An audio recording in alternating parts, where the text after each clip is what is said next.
How you say? A lesbian. 10 moments that killed WWE PG.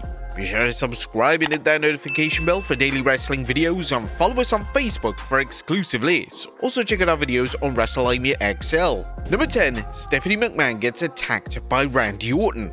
And there was a ton of concern heading into WrestleMania 25. Mania 25 was set to be the first Mania of the newly introduced PG era, and there was a lot of worry that WWE wouldn't want to deliver any hard-hitting, compelling angles.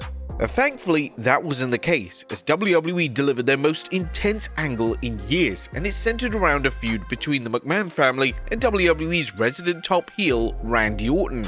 The content that WWE delivered pushed the boundaries of PG to the absolute limit, as when Orton encountered Stephanie McMahon, WWE booked Orton to attack McMahon in a moment that had the wrestling world talking.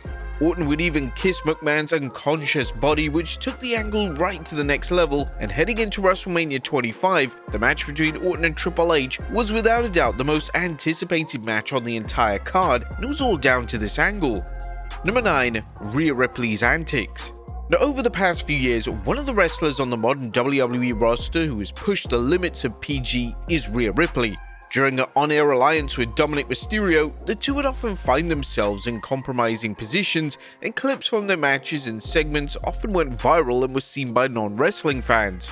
Ripley is also prone to twerking and dancing in unique ways, to say the very least. But WWE have definitely allowed the former women's champion free reign when it comes to her character, and it's evident that Ripley is having fun virtually ignoring any PG guidelines, including her sexy pins.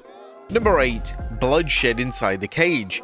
Now, there was a ton of hype leading into CM Punk vs Drew McIntyre inside Hell in a Cell at Bad Blood 2024. The feud was without a doubt the top feud of the Triple H era WWE, and with them loosening the rules and guidance around PG, fans had hoped that Punk and McIntyre would be able to deliver a classic Hell in a Cell match that had intensity and, of course, bloodshed.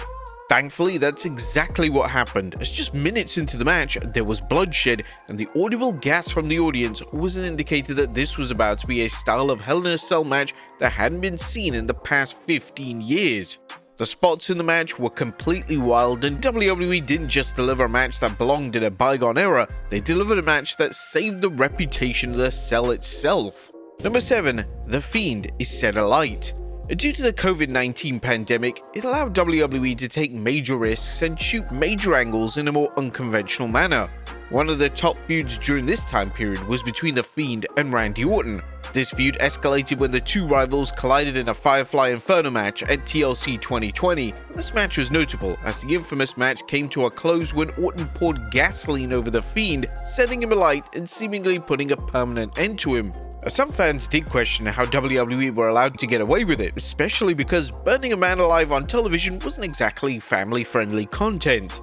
Despite the severe burns, The Fiend would eventually resurface on WWE programming, and they managed to show the impact of the burns on the character with the iconic wrestler introducing a new burnt attire. Basically, you couldn't kill the unkillable. Number 6, The Flaming Table. Now, in 2014 at the Extreme Rules pay-per-view, WWE attempted to make the pay-per-view extreme by having a flaming table spot in the main event, yet it ultimately led to severe criticism from fans. The main event of the pay-per-view saw Daniel Bryan take on Kane in an Extreme Rules match, and this was the match in which Kane lit a table on fire before Bryan pulled Kane into the flaming wood. Whilst it was a great moment, the illusion was then destroyed thanks to WWE crew members hovering around with fire extinguishers just minutes before the match. Obviously, it was appreciated and understandable why WWE did this, yet they could have presented the spot in such a way where it wasn't obvious what the spot was going to involve. Number 5, The Thumbtacks Return. One of the weapons that was abolished from WWE when the company went PG in 2008 was thumbtacks. Thumbtacks are an extremely violent weapon, and one of the main issues with them is that they instantly cause the wrestler to bleed upon landing on them, and with WWE having a no blood policy, the weapon was never going to be used again.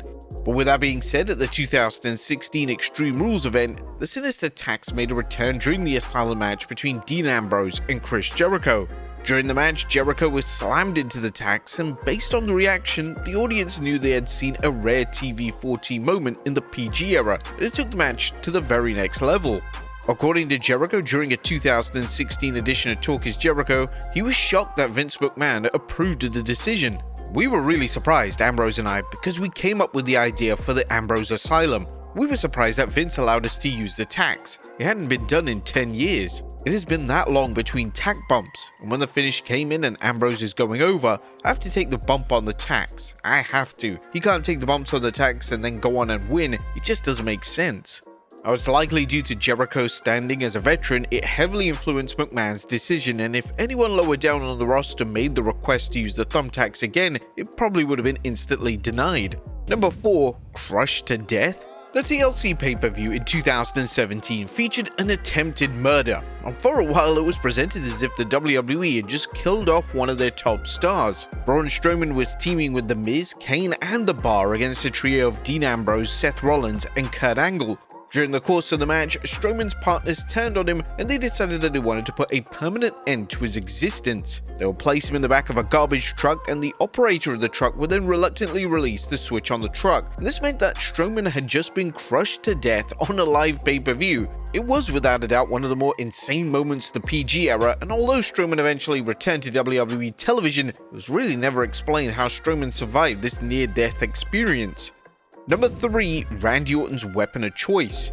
The feud between Randy Orton and Jeff Hardy in 2018 was vastly underrated, and what made the feud so special was that WWE allowed both legends to go all the way with the storyline. The two men were involved in some brutal segments, and their Hell in a Cell showdown saw Randy Orton use a weapon that should never be allowed in the PG era. In a rather creative yet sinister looking spot, Orton would thread a screwdriver through Hardy's earlobe and twist it until Hardy was screaming in pain. The spot was completely unique, and there was no way that this wasn't one of the most painful spots of Hardy's entire WWE career. Jeff Hardy would discuss the notable spot during an interview with the 11th Hour, and according to the former WWE champion, the secret was to make it real tight but to ensure that the ear didn't come off clean.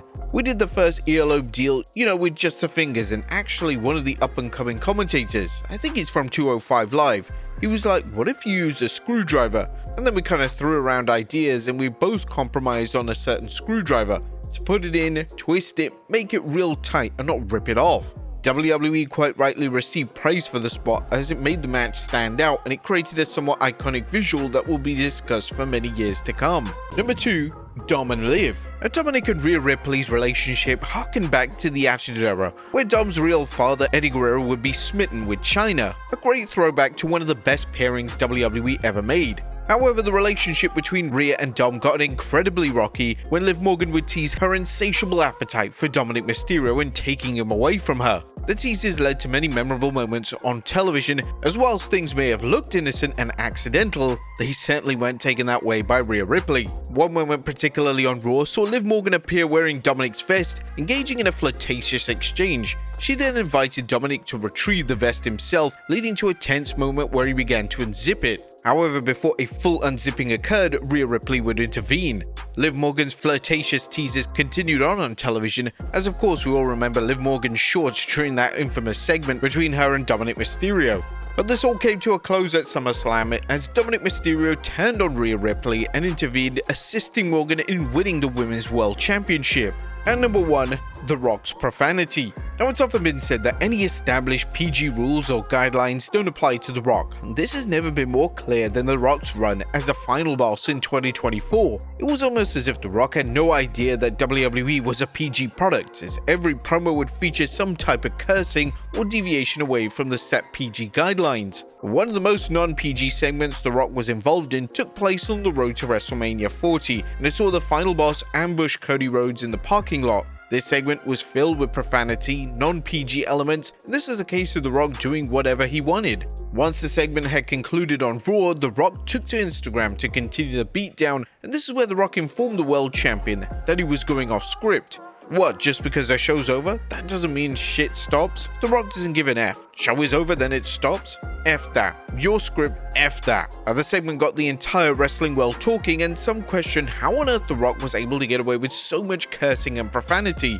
Also, when The Rock made a rare appearance on the NXT brand in early 2025, it was an expectation that The Rock would heavily tone down the profanity, but that isn't what happened, and The Rock just upped his level of profanity instead. In fact, The Rock's promo had F-bombs every 5 words, and it was clear that WWE censors had to work overtime. But there you have it, folks. 10 moments that killed WWE PG. Be sure to leave your comments down below, and I'll see you next time with some more wrestling content.